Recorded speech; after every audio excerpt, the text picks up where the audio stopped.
যুক্তরাষ্ট্রের সাম্প্রতিক হামলার জবাবে সরাসরি মার্কিন লক্ষ্যবস্তুতে জোরালো হামলার দাবি করেছে ইরানের ইসলামিক বিপ্লবী গার্ড বাহিনী বা আইআরজিসি।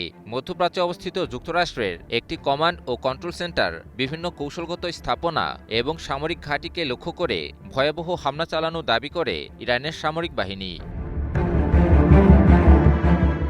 সম্প্রতি এক বিবৃতিতে আইআরজিসি জানায়, জর্ডানের আল আজরাক এলাকায় অবস্থিত মার্কিন বিমান ঘাঁটি এবং মধ্যপ্রাচ্যে থাকা যুক্তরাষ্ট্রের একটি কমান্ড ও কন্ট্রোল সেন্টারকে লক্ষ্য করে মোট 10টি ব্যালিস্টিক ক্ষেপণাস্ত্র নিক্ষেপ করা হয়েছে। আইআরজিসি বলছে, ইরানের বিরুদ্ধে সাম্প্রতিক মার্কিন সামরিক অভিযানের প্রতিশোধ হিসেবে এই ক্ষেপণাস্ত্র হামলা চালানো হয়েছে।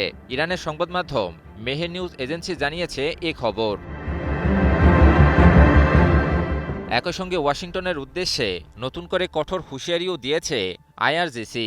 বাহিনীটি জানিয়েছে, যুক্তরাষ্ট্র যদি আবারও ইরানের উপর হামলা চালায় তাহলে শুধু জর্ডান নয়, পুরো মধ্যপ্রাচ্য জুড়ে ছড়িয়ে থাকা মার্কিন সামরিক ঘাঁটিগুলোও ইরানের হামলা লক্ষ্যবস্তুতে পরিণত হবে।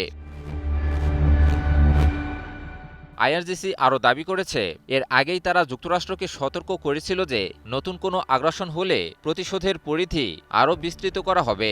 সেই সতর্কবার্তার অংশ হিসেবেই এবার জর্ডানে থাকা মার্কিন সামরিক স্থাপনাগুলোতে হামলা চালানো হয়েছে বলে উল্লেখ করা হয়।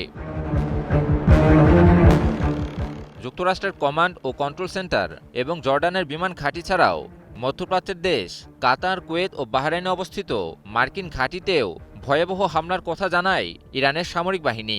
এছাড়াও এ সকল দেশে অবস্থিত মার্কিন যুক্তরাষ্ট্রের বিভিন্ন গুরুত্বপূর্ণ এবং কৌশলগত স্থাপনাকেও লক্ষ্যবস্তু করার কথা জানানো হয়।